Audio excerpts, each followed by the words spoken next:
Coming up to your left on this path of pixelated pleasures, we predict Soggy Pants as Fraggy the Chicken Heart gets reacquainted with an old friend.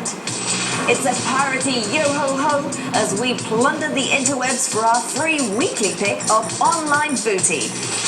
And we trace the backstory of our alien invaders in our inside look at Resistance 3. It's our weekly bug-eyed look at the world of interactive entertainment. This is Game. A very warm welcome and thanks for joining me for another episode of Asia's favourite weekly gaming show. You're with me, Kelly, your guide to the dizzying world of digital delights. A truckload of games to get through on this episode and looking at my ticker tape, a little something for everyone as it seems. But first, it's time to dim the lights as we join our resident game guru, who, for the last week, has been busy keeping company with some spooky cookies.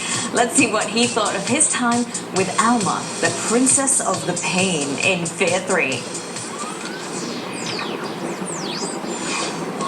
Hey, what's up my fellow gaming aficionados? Fraggy here, feeling slightly cold because in today's gaming review, we're going to be checking out the latest survival horror game to hit the shelves, F.E.A.R 3.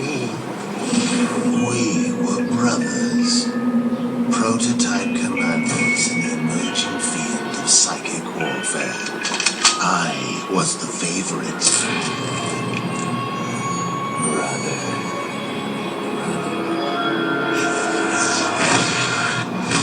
Now, over the course of 3 games, the story's gotten more than a little confusing, so try to pay attention. Picking up 9 months after the events of the last game, F.E.A.R 3 continues the story of the slightly simian-looking Point Man, who's finally been captured by the forces of Armor-chan.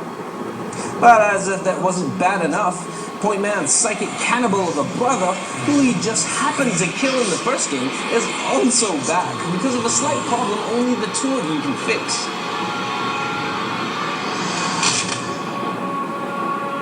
You see, remember all that psychic rape that happened at the end of part 2? Well, that's left scary Alma all pregnant. And so it falls on both brothers to work together to stop Alma's new demon spawn from being born.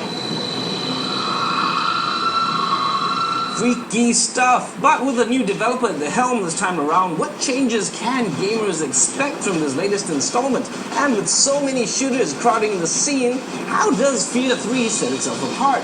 Well, let's find out.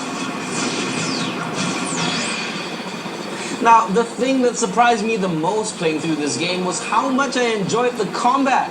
Because let's be honest, for a game with a reputation as a corridor shooter, I really wasn't expecting the combat in this one to be so good. The gameplay itself is a mishmash of several different games. Point Man is a beast, able to slide into firefights with a swift kick. He used cover to his advantage, and activates slow-mo for those Matrix-style kills. But things really get interesting during co-op, when a second player joins to control the brother, F.E.A.R, who comes with his own set of super psychic powers, the best of which is the ability to possess an enemy from a distance. And because each of you have unique skills, playing through the campaign with a friend is so much fun, as you both work out your strategies to make it through the game's 10-hour-long campaign. Taking the idea of cooperation even further is the game's multiplayer mode, which is also another huge strength of F.E.A.R 3. Far from your standard deathmatch options, you're given 4 very unique modes.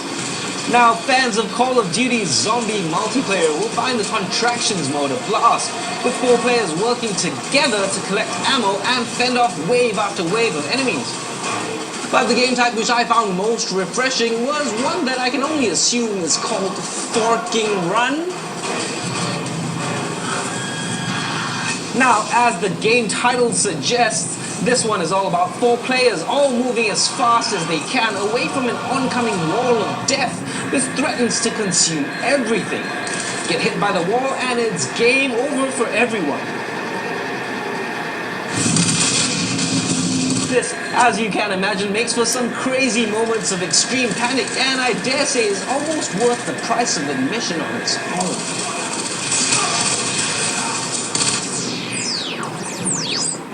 Now, the main flaw behind all of Fear 3's awesomeness is, well, a general lack of any real feeling of fear when you're playing through it. You see, a game like Resident Evil or Silent Hill works as a survival horror, cause in both those games you're pretty much stuck in a strange place, you turn with the speed of a tank, and you've got hardly any means to defend yourself.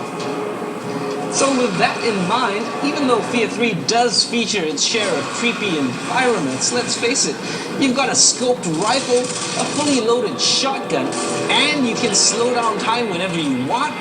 Things get even less frightening during co-op, when your brother, player 2, starts jumping around like he's in a game of Counter-Strike.